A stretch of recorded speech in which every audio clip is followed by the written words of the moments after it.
Das älteste Weingut der Pfalz ist der Herrenhof in Musbach an der Weinstraße. Seit dem 7. Jahrhundert wird hier Wein angebaut. Wie wurde früher in der Pfalz Weinbau betrieben?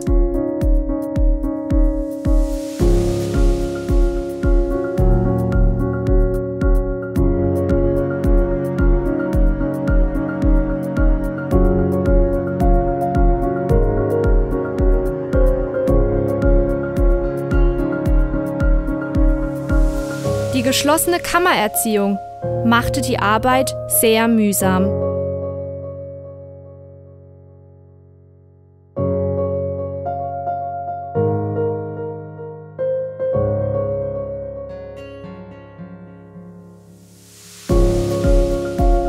Die Römer haben in der Pfalz als erste den Wein kultiviert.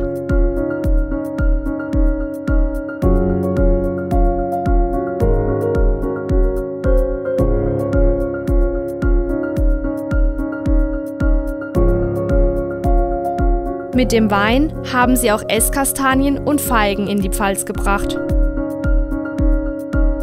und die ersten Weinfeste gefeiert.